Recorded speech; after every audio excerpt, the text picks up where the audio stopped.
Hello, welcome সবাইকে। আমরা across প্রিপোজিশনের A to Z একটা ব্যবহার দেখব। আশা করি এই অ্যাক্রস প্রিপোজিশনের যে ব্যবহারগুলো নিয়ে আলোচনা করব এবং সাথে বাংলা উদাহরণের মাধ্যমে আমার মনে হয় না যে অ্যাক্রস নিয়ে যতগুলা প্রিপোজিশন আছে প্রত্যেকটা প্রিপোজিশনকে আমরা ইজিলি ভাবে সলভ করতে পারবো। সো অ্যাক্রস বলতে আমরা বুঝি এর অর্থ জুড়ে, পার, মাধ্যমে। এই কয়েকটা বিভক্তির মাধ্যমে আমরা বুঝতে পারবো বা শব্দের মাধ্যমে বুঝতে পারবো। অ্যাক্রসের ব্যবহার যখন আমরা একটা নির্দিষ্ট দিক, অবস্থান, যোগাযোগ বা বিভিন্ন বিষয় বা ক্ষেত্রের কথা বলে থাকি, তখন আমরা অ্যাক্রস ব্যবহার করি। যে প্রথম রুলটা হচ্ছে কোনো কিছু অপর পাশে বোঝাতে। কোনো কিছুর অপর পাশে মানে ধরেন আপনি রাস্তার অপর পাশে একটা দোকান আছে, অথবা স্কুলের অপর পাশে একটা দোকান আছে, অথবা স্কুলের অপর পাশে আপনার বাড়ি আছে, অথবা কলেজের অপর পাশে একটা পুকুর আছে। এই টাইপের কোনো যখন কথা বোঝানো হয় তখন আমরা অ্যাক্রস ব্যবহার করতে পারি। শব্দের শেষে অপর পাশে আড়াআড়ি প্রতীক থাকবে। যেমন মাদ্রাসাটি ঠিক রাস্তার অপর পাশে। সো এখানে যে রাস্তার অপর পাশে, মাদ্রাসা কিন্তু রাস্তাকে কেন্দ্র করে রাস্তার অপর পাশে এখন, অর্থাৎ আমরা এই মাদ্রাসাটাকে চিনলাম কি, রাস্তাকে আমরা চিহ্নিত করে বা রাস্তাকে ট্র্যাক করে। So the Madrasa is just across the road, অর্থাৎ মাদ্রাসাটিরই ঠিক রাস্তার অপর পাশে। তার অফিস রাস্তার অপর পাশে। His office is across the street, রাস্তার অপর পাশে। যখন কোনো কিছুর সাপেক্ষে অবস্থিত বোঝাতে তখন আমরা অ্যাক্রস প্রিপোজিশনটাকে ব্যবহার করি। ২ নম্বর নিয়ম হচ্ছে আড়াআড়ি বোঝাতে, অর্থাৎ শব্দের শেষে অপর পাশে আড়াআড়ি ইত্যাদি প্রতীক থাকবে। যেমন দু রাস্তা আড়াআড়ি ভাবে চলে গেছে, আমরা আড়াআড়ি বলতে বুঝি কোনাকুনি ভাবে চলে গেছে, অর্থাৎ একটা রাস্তা থেকে একটা রাস্তা কোনাকুনি, অর্থাৎ দুই রাস্তার ভিতরে কোণ সৃষ্টি করব। যেমন two route pass across each other, অর্থাৎ একটা রাস্তা অনুযায়ী বা একটা রাস্তা আরেকটা রাস্তাকে একে অপরকে আড়াআড়ি কোনাকুনি ভাবে চলে গেছে। গো অ্যাক্রস দ্য স্ট্রিট, রাস্তার আড়াআড়ি যাও, মানে রাস্তার আড়াআড়ি বলতে বোঝানো হয়েছে যেখানে রাস্তার আমরা সমান্তরাল যাব না, রাস্তার কোনাকুনি সিস্টেমে যাব। সো তখন আমরা অ্যাক্রস প্রিপোজিশন ব্যবহার করতে পারি আড়াআড়ি বা কোনাকুনি বোঝাতে, অর্থাৎ কোনো কিছুকে যখন আপনি সাপেক্ষে, যখন ওই বস্তুটার সাপেক্ষে যখন আপনি কোনাকুনি হাঁটবেন বা কোনাকুনি কোনো জিনিস অবস্থিত থাকবো তখন আমরা অ্যাক্রস প্রিপোজিশনটাকে ব্যবহার করতে পারি। এবং ৩ নম্বর নিয়মটা হচ্ছে এক পাশ থেকে অপর পাশ বোঝাতে অ্যাক্রস প্রিপোজিশন ব্যবহার করি। এখানে শব্দের শেষে উপর, অপর পাশে আড়াআড়ি প্রতীক থাকবে। যেমন রাস্তার ওপর একটি ওভারব্রিজ আছে। এখন প্রশ্ন হলো, রাস্তার অপর একটা ওভারব্রিজ আছে, তার মানে রাস্তা থেকে ওভারব্রিজ পর্যন্ত এটা হলো কি এক পাশ থেকে অপর পাশ বোঝাবে। অর্থাৎ রাস্তার নিচ থেকে বা রাস্তার উপরে, যেহেতু মানে রাস্তার নিচ থেকে ব্রিজের ওপর পর্যন্ত এটা কি যে এক পাশ থেকে অপর পাশ বোঝাবো। যেমন there is an over bridge across the road, অর্থাৎ রাস্তার উপর একটি ওভার ব্রিজ আছে। ব্রিজ কিন্তু রাস্তার এক পাশ হতে অপর পাশ পর্যন্ত বিস্তৃত, তাই আমরা এখানে অ্যাক্রস প্রিপোজিশন ব্যবহার করতে পারি। ৪ নম্বর নিয়ম, এক দিক হতে অন্য দিকে বোঝাতে অ্যাক্রস প্রিপোজিশন ব্যবহার করি। শব্দ শেষে পার, ওপারে, অপর পাশে আড়াআড়ি প্রতীক থাকবে।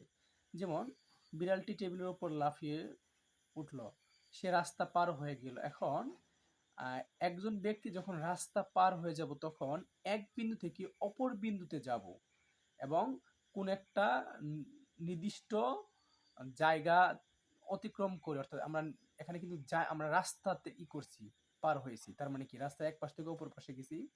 সো অথবা এক দিক হতে অন্য দিকে গেছি, মানে রাস্তার যদি পশ্চিমে থাকি তাহলে পূর্বে গেছি, অথবা রাস্তার পশ্চিমে উত্তরে থাকলে দক্ষিণে গেছি, বা উত্তরে থাকলে পশ্চিমে গেছি। এই টাইপের যখন কোনো কিছু বোঝাবো তখন আমরা অ্যাক্রস প্রিপোজিশন ব্যবহার করব। হি ওয়াকড অ্যাক্রস দ্য স্ট্রিট, সে রাস্তা পার হয়ে গেল। এখন রাস্তা যে পার হয়ে গেল তার মানে কি রাস্তার এক পাশ থেকে অপর পাশে গেছে। বিড়ালটি টেবিলের উপর লাফিয়ে উঠল। The the cat jumped across the table, বিড়ালটি টেবিলের উপর লাফিয়ে পড়ল। এখন কেউ রাস্তার এক পাশ হতে অপর পাশ পর্যন্ত, বিড়াল শুরু বিন্দু হতে উপর বিন্দু পর্যন্ত, মানে বিড়ালের যে যেখান থেকে লাফ দিয়েছে শুরু বিন্দু ধরি, এবং সে টেবিলের উপর যেহেতু লাফ দিয়ে থামছে সেটাকে আমরা যদি উপর বিন্দু ধরি, তার মানে কি এক পাশ থেকে অপর পাশ। এই টাইপের কোনো কিছু বোঝালে অবশ্যই আমরা অ্যাক্রস প্রিপোজিশন ব্যবহার করতে পারি। এবং ৫ নম্বর নিয়ম হচ্ছে এলাকা জুড়ে, অর্থাৎ কোন একটা জিনিসের বিস্তৃতি যখন একটা নির্দিষ্ট এরিয়ার ওপর প্রভাব পড়বে, তখন আমরা অ্যাক্রস প্রিপোজিশন ব্যবহার করতে পারি। এক্ষেত্রে বিভক্তি হিসেবে আবার প্রতীক হিসেবে শব্দের শেষে জুড়ে সারা ইত্যাদি অংশ থাকবে। যেমন তারা দেশ জুড়ে ভ্রমণ করেছিল অথবা তারা সারা দেশ ভ্রমণ করেছিল। দে ট্রাভেলড অ্যাক্রস দ্য কান্ট্রি, তারা সারা দেশ ভ্রমণ করেছিল, তারা দেশ জুড়ে ভ্রমণ করেছিল। তো এখন প্রশ্ন হচ্ছে তারা কিন্তু দেশের একটা নির্দিষ্ট অংশ ভ্রমণ করেনি, অর্থাৎ র্যান্ডমলি তারা বিভিন্ন অংশ তারা ভ্রমণ করেছিল। এই ক্ষেত্রে আমরা অ্যাক্রস ইউজ ব্যবহার করতে পারি। সংবাদটি সারা বিশ্বে ছড়িয়ে পড়লো, অর্থাৎ সংবাদটি কিন্তু একটা নির্দিষ্ট জায়গায় সীমাবদ্ধতা নাই, অর্থাৎ সংবাদটি দেশের প্রত্যন্ত অঞ্চল থেকে শুরু করে সবখানে সেই সংবাদটি প্রচার হয়েছিল। তো সেক্ষেত্রে আমরা অ্যাক্রস প্রিপোজিশন ব্যবহার করতে পারি। The news spread across the world.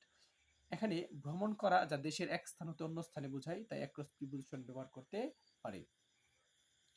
এরপর আমরা অ্যাক্রস প্রিপোজিশন ব্যবহার করতে পারি এক জিনিসের বিপরীতে বোঝাতে। যখন আমরা একটা জিনিসের বিপরীতে বোঝাই, যেমন ধরে যে ছবিটি জানালার বিপরীতে ঝুলছে, অর্থাৎ ছবিটি জানালার যে পাশে আছে তার উল্টা পাশে। যেমন ধরেন জানালা যদি থাকে উত্তর দিকে, তাহলে ঝুলছে কোন দিকে? উত্তরের পরে দক্ষিণ দিকে ঝুলছে। তখন আমরা অ্যাক্রস প্রিপোজিশন ব্যবহার করতে পারি। এই ক্ষেত্রে কিন্তু বিপরীতে প্রতীক বুঝাবো। আমরা যদি বিপরীত প্রতীক দ্বারা বুঝি যে বিপরীত প্রতীক বুঝাবো, যেমন the picture is hanging across from the window, ছবিটি জানালার বিপরীতে ঝুলছে।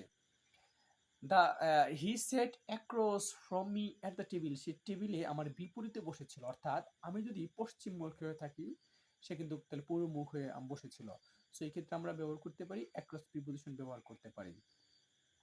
যোগাযোগ একটি মাধ্যমের মাধ্যমে বোঝাতে অ্যাক্রস ব্যবহার করতে পারি। শেষে মাধ্যমে তে প্রতীক থাকবে। যেমন আমরা ইন্টারনেটের মাধ্যমে যোগাযোগ করেছিলাম। We communicated across the internet. বার্তাটি রেডিওতে পাঠানো হয়েছে। এখানে কিসের মাধ্যমে পাঠানো হয়েছে? Across. So the message was sent across the radio. যোগাযোগের ক্ষেত্রে কোনো মাধ্যম দিয়ে যোগাযোগ করা হলে তখন আমরা অ্যাক্রস প্রিপোজিশন ব্যবহার করতে পারি।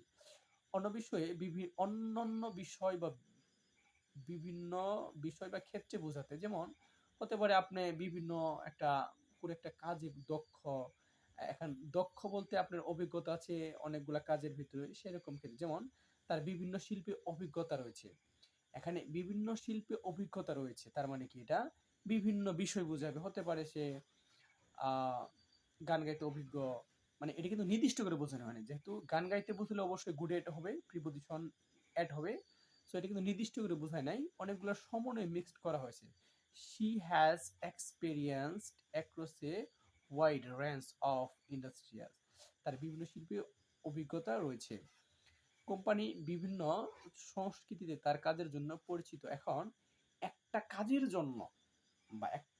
কাজের জন্য কিন্তু তাকে চেনা, পরিচিত, অথবা সে ওই কাজটা পারদর্শী, এই টাইপের কিছু বোঝালে আমরা অ্যাক্রস প্রিপোজিশন ব্যবহার করতে পারি। The company is known for its work across different cultures.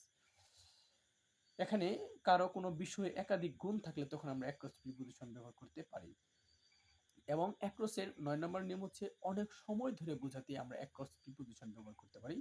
শব্দ শেষে ধরে প্রতীক থাকবো। যেমন আমরা অনেক বছর ধরে বন্ধু, এই যে অনেক বছর এটা কি বিস্তৃত সময় নেই, অর্থাৎ সময়ের শুরু বিন্দু থেকে আদি বিন্দু, অর্থাৎ এক পাশ থেকে অপর পাশ পর্যন্ত বোঝানো হবে। We have been friends across many years, আমরা অনেক বছর ধরে বন্ধু। এখানে বন্ধু কিন্তু শুরু থেকে এখনো আছে, তাই আমরা অ্যাক্রস প্রিপোজিশন ব্যবহার করতে পারি। এখন আমরা অ্যাক্রস প্রিপোজিশন কিন্তু বিকল্প হিসেবে ব্যবহার করতে পারি ওভার, যা উচ্চতা বা অতিক্রম নির্দেশ করার জন্য ব্যবহার করা হয়।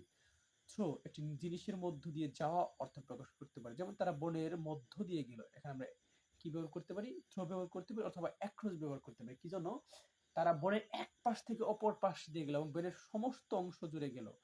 From one side to the other, দিক নির্দেশ করার জন্য। ইন অল এরিয়াস, একটি এলাকা জুড়ে নির্দেশ করার জন্য আমরা অ্যাক্রস প্রিপোজিশনটা ব্যবহার করতে পারি। যদি আপনি এই অ্যাক্রস প্রিপোজিশনের যে ৯টা নিয়ম, আশা করি আপনি এই ৯টা নিয়ম দ্বারা যদি বিগত সালের চাকরির প্রশ্নগুলো, অর্থাৎ প্রিভিয়াস যে চাকরির প্রশ্নগুলো আপনি যদি একটু অ্যানালাইসিস করেন, এই ৯টার ভিতরে আপনি প্রত্যেকটা প্রিপোজিশন সলভ করতে পারবেন। Thank you very much.